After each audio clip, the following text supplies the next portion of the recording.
Yesterday, we talked about the observer, the part of you that can step back and watch the thought instead of being stuck inside it. Today, I want to go a layer deeper because the observer doesn't just watch thoughts, they watch patterns. And when you get a handle on that, that's where everything changes. Hi, I'm Jen, and I teach manifestation as a real practice rooted in how the subconscious mind actually works.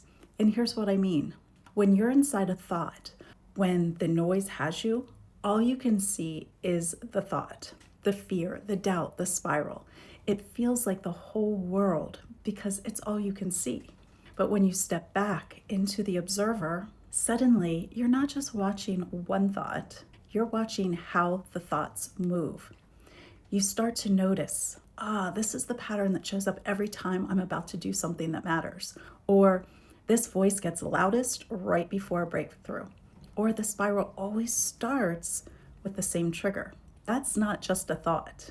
That's a program revealing itself. And you can only see it from the observer's position. You can't see the pattern when you're inside it. This is why the observer isn't just a meditation technique. It's the foundation of all real change because you can't rewire what you can't see. You cannot release a pattern you haven't recognized as a pattern, and you cannot recognize it when it has you in its grip.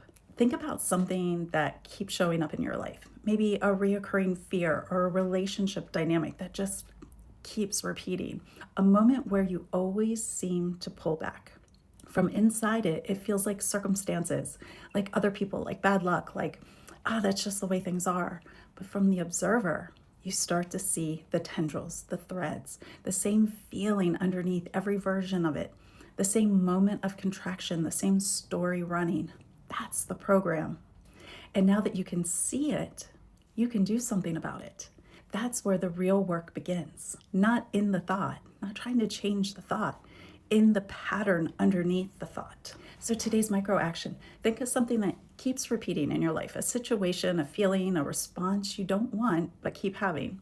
Now step back into your observer. Whatever image works for you, find that slightly elevated watching place and ask, what's the pattern here? What feeling is always underneath this? Don't analyze it, just notice. Let the observer show you what you can't see from the inside. That noticing, that's the beginning of the rewiring. Seeing the pattern is the first step. Clearing it at the root, at the subconscious level where it actually lives, that's the next one. And that's what we do inside Fearless and Free. You can find the information in my bio. When you can see the pattern, really see it, it loses its power over you. And your life gets better and better and better.